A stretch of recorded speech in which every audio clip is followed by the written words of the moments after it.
Back to a bit of Raw talk, and today I'm going to be talking about UFC 235 and what a card it is. I mean, this is a type of pay-per-view that you do pay 60, 70, even $80 because it's worth it. Every single fight from the prelims all the way to the main event looks incredible, and I can't wait to watch it. I'm going to quickly talk about the prelims, um, which starts off with Diego Sanchez versus Mickey Gall. Experienced veteran fighting a young guy with yet to show his true potential, I believe. I think Mickey Gall is an incredibly um, talented fighter. However, we've still yet to see what he's truly capable of. I think this is a good fight for him. It's a good way to show how much he has developed over the time, and we all know that he has incredible grappling, and I think his striking now is getting along as well because he's working with a lot of kickboxers now, um, and I expect him to get the W in this one. I think he'll beat Diego Sanchez via TKO in the second round.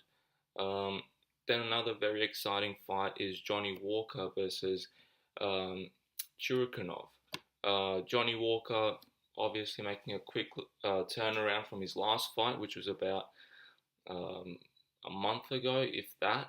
Um, and I'm really excited for to see Johnny Walker again because he's such a great character, but also more importantly, he's a very talented fighter. Um, Chirikonov won't be an easy fight for him. However, I do expect Johnny Walker to get the W in this one. It's not going to be another 10-second, 15-second knockout, but I expect him to be a little bit tested in this one. Uh, but I'm going to say Johnny Walker wins via TKO in the second round. And then to close off the prelims, you have Jeremy Stevens versus Zabit Magomed Sharipov. And everyone's hyped up about Zabit, and obviously, if you've seen his fights, you should be hyped to see this guy fight again.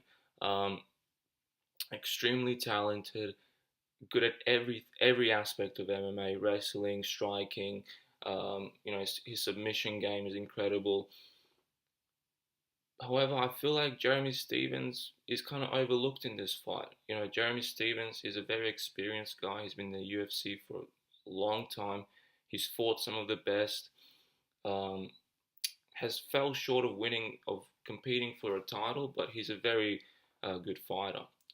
Now, with Jeremy Stevens, he has a lot of power in his hands, and he can knock anyone out if he connects properly. And Zabit, we haven't seen him possess that power. He's a very big guy for 145, but he's very slim, very slender. He's a volume puncher. He's very accurate with his punches, but he's not. He won't knock you out unless it's a combination that he puts together. So I do believe Zabit will get tested. I think this is a tough fight for him. He does get hit a lot as well, and if Jeremy Stevens hits you, you you go down. So he should be careful. I don't expect him to do a lot of flashy stuff in this fight. I think he'll just try and grind it out and win this fight. So, but I'm expecting to do that. So I'm going to say Zabit via decision. And then into the main card, you have Cody Garbrandt versus Pedro Munoz. It's important for Cody to win this fight, coming off two back-to-back losses from TJ. If he wants to challenge for the title again, he needs to put a great performance. He needs a win, but I think he needs a great win to get back into that title picture. Um, Pedro Munoz is a very good fighter, black belt in Jiu-Jitsu. He's fell short when he has had to fight the very best of the division. He's lost to Rafael Assunção and um, who else has he lost to? He's lost to Jimmy Rivera as well. So he's fell short against those top guys. But I think this guy will be a tough fight for Cody. I think Cody um, is obviously the favorite, and so he should be. I'm going to back him to win, but I think it's going to be a tough fight. I'm going to say Cody wins via decision, and if he does end up knocking out Pedro, it would be in the late third round. You have Tisha Torres following up that fight against Weili Zhang. I'm not too familiar with Zhang. I think she's a new fighter. She's trying to sort of break into the top 10 of strawweight. Um, I'm going to say Tisha Torres wins that fight because I was so impressed with her in her last fight. She fought Joanna in Calgary. So, and she looked very good in that fight. You know, it was a decision win for Joanna, but it didn't. It wasn't like Joanna completely outclassed Tisha Torres for 3 rounds. It was a very back and forth sort of fight. You know, Tisha Torres had a very good game plan to, grapple with Joanna and stop her uh, getting any combinations in. So I think Tisha Torres is a very smart fighter, and I'm expecting to get the W in this one. I'm going to say Tisha Torres via decision. And then we get into the big three. And starting off, it's Robbie Lawler versus Ben Askren. Now, this is a very big fight. I'm very excited to see Ben Askren in the UFC. Um, and Robbie Lawler is not exactly the best matchup for him. You know, Robbie Lawler is a guy who's been in the game for so long, since like 2001. Incredible striking, incredible power, ferociousness, um, and a good takedown defense. So Ben Askren, I think on paper it's a tough matchup for him because Robbie doesn't get taken down by too many guys. However, for me, Ben Askren is just like a slightly bigger version of Khabib. This guy went to the Olympics. Wrestling is in his blood. You know, he teaches wrestling.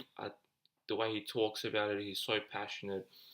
And we know that wrestling right now is um, if you want to be successful in MMA or in the UFC, you have to have a good wrestling foundation behind you. And I think uh, Ben Askren right now, he will need to show everyone how good he is. You know, everyone has question marks. You know, the guys who are very into MMA absolutely love this guy. They think he's amazing. However, the casuals and the guys who have heard of him but haven't really seen him fight, they don't know how good he is. So he has to really show everyone what he's capable of, and I think he will do that. I think he will win this fight. I'm not expecting him to finish Robbie, but I think he'll just keep taking him down and outclassing him on the ground. So I'm going to say Ben Askren via decision. Um, Welterweight championship is also on the line on this fight card, and you have Tyron Woodley fighting Kamaru Usman. And I love both of these guys. They're both incredible fighters. I think Usman has been on an absolute tear, you know, just walking through guys. He hasn't really looked in danger in any of his fights. Um, he has been criticized for maybe not finishing his fights, but when you're just so overwhelming and, you know, he never looks in trouble in any of his fights. He sort of reminds me of like a bigger version of Khabib. You know, he will take you down, ground and pound you. He doesn't really look for submissions. He doesn't even really look to take you out. He just looks to punish you. And even his stand up is very good as well. However, in my opinion, he's fighting the guy who, pound for pound, in terms of skill set, I think Tyron Woodley is the best fighter in the UFC. If you look at his striking, wrestling, his ground game, um, his fight IQ, the most important aspect, his fight IQ is on another level to any of these fighters. I think Tyron Woodley will be a little too much. I think I would like Kamaru's chances against anyone else at welterweight, but I think Tyron Woodley has shown time and time and time again that you're going to need something special to beat him. And I honestly believe that Tyron Woodley would only get knocked off the top of welterweight if he chooses to leave. I don't see anyone beating him. He's just that much better than everyone else. So I'm gonna say Tyron Woodley. I haven't sort of pictured how this fight will end. I can see Tyron Woodley knocking Usman out, but I just think Usman's too tough. I think he's too durable to get knocked out. So I'm going to say it's going to be a decision for Tyron Woodley. And then you also have in the main event John Jones. Another quick turnaround for him. You know, it's been like 2-3 months since he last fought, fighting Anthony Smith. And I just want to say, Anthony Smith, what a fighter, what a guy. You know, for me, he was the fighter of the year last year. It was either him, Khabib, or DC. Those three guys were the guys that sort of elevated the game last year for me. And you know, he beat up a bunch of he beat up two legends last year, beat up Volkan Ozdemir, and he's rightfully so fighting for the belt now. Um, and I have nothing but respect for that guy because he showed that through just sheer hard work you can get to the very top. Um, and he's regarded as a very heavy underdog into this going into this fight. Um, and as much as I would like to see him become a champion, I just think that John Jones is too much. I think he's just too good for everyone at the moment. I just don't see anyone at light heavyweight beating John Jones anytime soon. Um, for me, I think John should just go up to heavyweight and really challenge himself. I think he'll have some great matchups at heavyweight.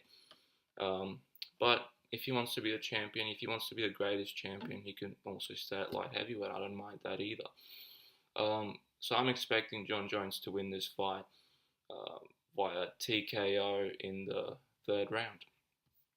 That's all for today. Thanks for watching. Like, subscribe. See you next time.